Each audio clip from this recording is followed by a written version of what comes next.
From Sigma Woman, this is the Business for Aligned Women podcast. I'm your host, Clara McKay, your aligned business coach and advocate for all things showing up for your vision. This is a no BS space for brave-hearted women who are actually craving change. I'm dedicated to bringing women's visions into reality, equipping women with all they need to build an abundant future, and shutting down all of the ways that you keep yourself small. Here, we're all about a women-centered approach, non-negotiable value alignment, and making bank without compromising your well-being. Each week, you're already one step closer to your most aligned and abundant future.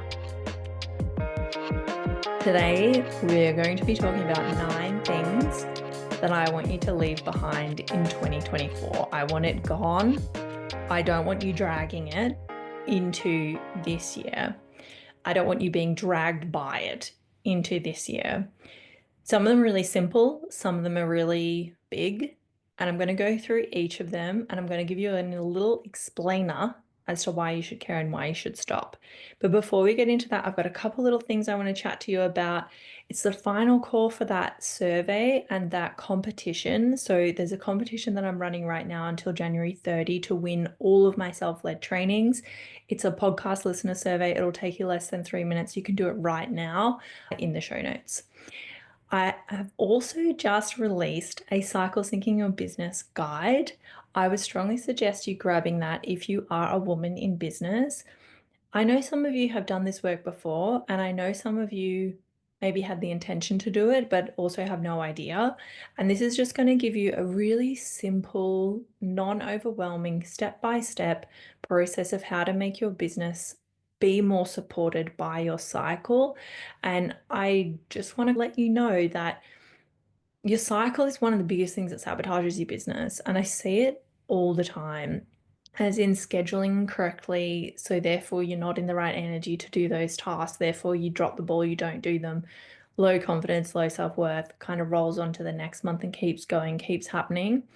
Also, if you're getting big pings, epiphanies, whatever you want to call it, downloads in certain parts of your cycle, there's certain times when those are really aligned with truth and really worth listening to.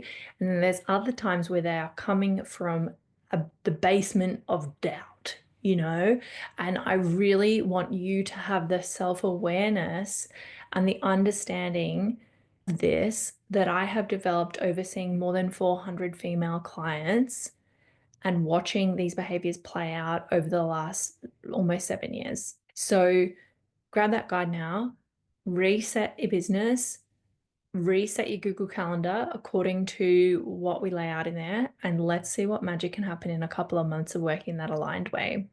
Last little thing as well, I've got absolute final call for any 2025 one-to-one planning sessions with me and my direct audit. So both of those will leave on Jan 30. So there's really, I think, 2 days left to grab them. The planning session is going to set you up for the whole 12 months. You're going to learn a lot about how to actually launch a product in that session. And the audit is like having a one-to-one coach, but you're spending less than $100. So jump on those and let's get into today's episode. So a couple of disclaimers. If you are letting your inner child call the shots in your business, this episode is not for you. You are not ready, sweetheart. Pause, close, go for a walk. If you want to stay small and broke, this episode is not for you. All right, move on. So these are going to be really true, really direct, really straightforward little points. And I do want to let you know that they're not coming from one person has behaved like this, so I'm talking about it on my podcast. I'm not a moron. These are coming from hundreds of people have this exact behavior, and I can see the correlation, and my autism can pick up the pattern recognition that that behavior equals very unsuccessful business. That behavior equals giving up on your business. That behavior equals low self-worth. That behavior equals low self-confidence. That behavior equals screwing your financial well-being for the future. These aren't just random ideas. They're not my opinion. They're what I've picked up on as like the ingredients to make your business not work. All right. Number 1, which I could make a whole episode on this, and please let me know if you want me to flesh it out. These top 2, probably the second one is the one that pisses me off the most. All right. The first one is making businesses from things that you like rather than profitable ideas. Yeah. I've had this conversation with quite a few clients, and there's been a couple of instances. If you come to me and you're dead set on a certain business idea, and I tell you that it's not profitable, it's not financially viable, but you're dead set, I'm going to support you in that. Like, I'm a never say never coach. If you love this thing and you want to hold on to it, I'm going to give you as much as I possibly can to make it work. But if you pick an idea that is so niche or so small or just people aren't even aware of it, you've got to understand if people don't know that they need it, you're making the act of getting them to buy it 100 times harder for yourself. So when you come up with a business idea, you should be looking at the business model, you should be looking at the viability, the financial aspects of the products or the services or offers that you're selling, and you should be doing market research to find all of that stuff out. We don't just randomly come up with an idea and then go into deservingness and think that we deserve it to become a great business. People are really stretched. People are getting marketed to more now than ever. So you need to cut through. And if you're more focused on what you like and your own personal preferences than what the target market is looking for and what they need, you are going to really struggle to make a juicy amount of money. Number two, the thing that pisses me off, shits me up the wall more than anything else I see in my business as a business consultant. My eyes are trying to not roll into the back of my head, but here we go. Making businesses out of a temporary phase of life. Making businesses because you're in a temporary phase of life. It's a similar vibe to the first one. But what I mean by that is, oh, you're on a fertility journey. So you're going to become a doula. You're pregnant. So you're going to become a doula. You just have a baby. So you're going to start selling children's clothes. You just got married. So you're going to start a registry service. You just bought a house. So you're going to become a realtor. Those businesses never last. I have never seen one last. Look, I'm sure they exist out there in the world, but the reality is if you've just got this life phase and you've made a business out of it, when you personally move on, you'll no longer be interested in that business. And this is what I see happen. Someone will work with me 12 months later. They're like had this big thing and they've niche hopped and they've chopped and changed and they're still not making any money. It's because their original business was based on a temporary phase of life. So I really want you to watch that. And I know there's some of you, I've called you out right then, but you shouldn't be coming up with a business just because you like it at the moment. You should be coming up with a business because it's actually legitimate and might make money. If you're doing this as a hobby, that's a totally different thing. But if you're doing it, going into it with the intention of it being a successful business, this is not a reason to make a business, okay? Some other things that you could look at instead is what's the sum of all my skills? What's the sum of all of my experiences? And then what is something that people know that they need, but they can't find it? And making a business around that. And my love, if you do that, rather than randomly come up with something because it's important to you at this very finite part of your life, I guarantee you it will be much more successful.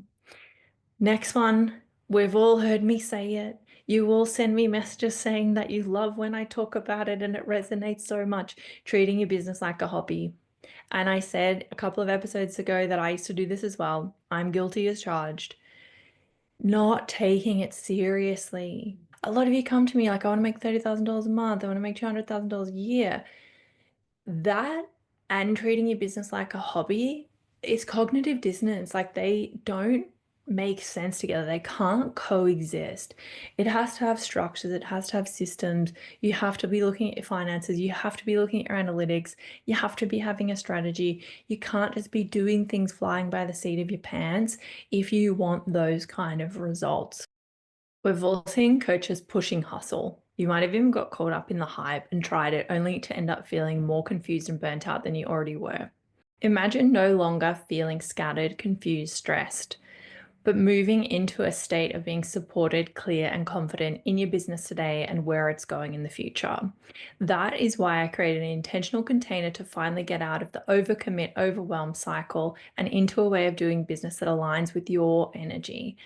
The 6-month sustainable success system for energy aware women business owners is a one-to-one program specifically made for women business owners who lean towards creativity, lean towards caring more about their physical well-being, and using their energy in the most intentional way possible.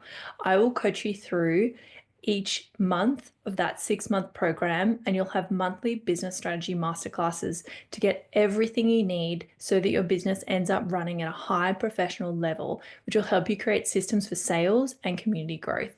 It's half a year of one-to-one support with someone who has done it and has been exactly where you are now. You deserve this level of support. It's time to step up without buying into the hustle. There's only 4 spaces available in this program and they're filling up fast. It won't run again until September. If you feel like you've been in this area, or if I ask you the question, how committed are you to your business, and you say I'm on the fence, that's a sign that you're treating it like a hobby. And if you were my client, I would ask you to go away, go away, meditate, go and make yourself a yummy tea, go and sit on the beach and journal and genuinely ask yourself if you do want to commit to this thing. And I wouldn't give it another second of your life if you're not 100% committed to it. If you're not 100% committed to it, go and get a job that feels aligned and fucking chill out. You don't need to have a business if you don't care about it enough to be not treating it like a hobby. Next one, and these two are going to call you out a little bit, I think. Not all of you, a lot of you. Prepare for this one. Treating your business like a high school art project. I said it. Sometimes I use the phrase creative personal project, but I think you guys need to see it for what it is. And you're literally going into your business like you're in year 10 and this is a project that you have to finish. Going into your content and treating it like that, going into your marketing, treating your ideas like that, treating your offers like that, thinking it's okay to chop and change all the time, going at the whim of random ideas that you get, even though they have no strategic basis or you can't justify them within the structure of an actual business, making content, making marketing that looks ugly just because you like it, making content, making marketing that your target market would be repulsed by just because it's a cool idea that you have. Nah, we got to stop this. We've got to stop this. And I say this as a qualified high school art teacher. That is what I got my degree in. Okay. So I respect that. It's like letting your business be led by your inner child. That's not what we're doing anymore, sweetie. Okay. You deserve better from yourself. Your business deserves better from you. Next one, same vibe in these last two, but there's just a little bit of nuance on there. And this is one that came up a huge amount in the direct audits that I've been doing over the last couple of months. This is really, really common. Treating your social media like a personal scrapbook, but getting angry that you don't make sales. There's a difference between a personal brand and a business that sells products and services. And a lot of you don't understand that difference. I'm not going to flesh that out today. If you want me to flesh it out a later date, please send me a message. But if you don't know which one you're doing, you're going to struggle. There's going to be problems, maybe not straight away, but eventually. I get it. There's an aspect of wanting for people to get to know you. I think, especially if you're a service provider, people do need to get to know you a little bit. I don't need to see your happy snaps from your date night.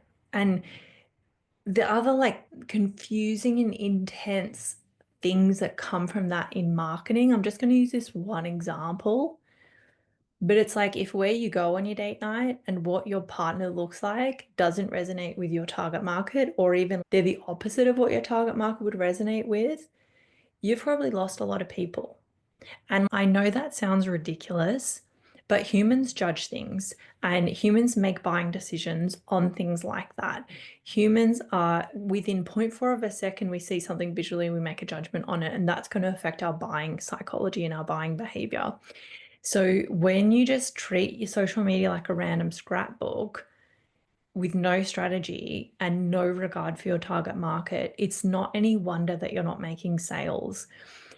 And I think the biggest thing to fix this is stop making it about you, make it about the client. And we don't need to do that 100% of the time, but we do need to do that most of the time. Okay. I am fully for a couple of times a year, you just do something in your business just because you get the whim. I think we have all these structures. We're creative, intuitive, energy aware women business owners.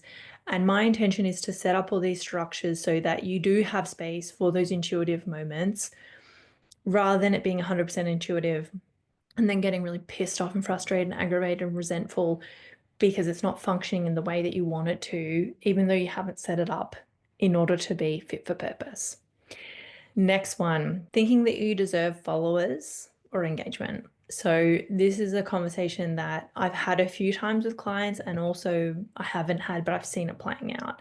And that is that you think because you posted, you deserve people to interact with it and you deserve people to follow you, especially when people finally start posting consistently. My clients, when they don't get that immediate response and they have that, they're running that deservingness, they can get really upset. It can really affect them. And it's also what it does if you're running that deservingness, it stops you from analyzing your content properly. Because if you think that you just deserve people to care about it, you're not going to put the effort into making content that's worth caring about.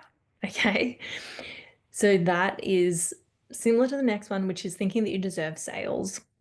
And thinking that you deserve people to buy your stuff just because you made it is a huge block to you learning and developing and utilizing actual sales skills. And a lot of you don't have actual sales skills. And I do have a group program coming out over the next few months, specifically around doing sales in a non-sleazy way. Last two little points on this list, and you're probably feeling a little bit beaten up at this point, is having high expectations but low effort. So when I say this, I don't mean that we shouldn't do our businesses gently, we shouldn't do them taking care of our energy. You know that I'm all about that. What I mean is posting once a week and expecting 20K weeks. We're just living in delusion. To be totally clear, like that's honestly within the realm of psychosis. Like that level of delusion is actually probably a clinical mental illness. Thinking that you can just make a product, build it and they will come, put it out there and expecting it will just to sell $20,000 in a week when you have no infrastructure around how you are actually making sales. You have no lead gen set up, you have no sales funnel set up, you have no sales skills, is like totally crazy. But more so than that, it is going to set you up to be humbled and disappointed and upset. And that experience will affect your confidence to do it better next time. Last one, really similar to this last point before, is just damn straight unrealistic goals. I did a TikTok on this recently. We don't go into becoming a runner and expecting to run a marathon the first time. There's an aspect of training. There's an aspect of learning skills. There's an aspect of expanding your capacity. There's an aspect of experimentation and finding out what works for you, what works for your community. Thinking that you go from 0 to 100, again, it's cuckoo land and it's hurting you. It's hurting you. And one of the biggest little secret sauce parts of my business is that whenever you work with me, your self-worth and your self-confidence will definitely go up. Now, some of you might be like, when you gave me those hard truths, my self-confidence didn't go up. But hey, if you stuck to what I suggested for you for 6 months, I can guarantee your self-confidence is up now. I'm fine to be the bully. If you need me to be the bully, you need me to be the villain so that you can be the victim in your story, that's fine. As long as at the end of the day, success has happened and you are more confident. That's all I care about. I will be the villain for that. All right.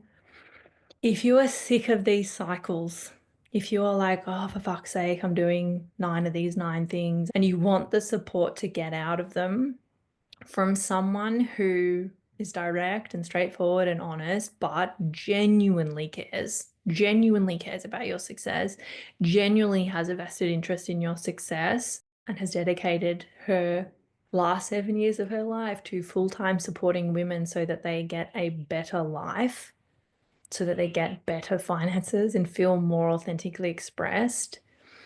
And if you want to do business in a way that is supportive, nourishing, expansive, not confused, sabotaging, held back, the 6-month sustainable success system for energy aware business owners is now booking, and there's only a couple of spaces left. It runs twice a year. It won't run again until September. And it is something where I have literally broken down exactly what I know you need at this point in your journey. And I've given it to you in the simplest possible, easiest to action way that I could. If you can't tell, getting to share this time with you is something that I find truly sacred.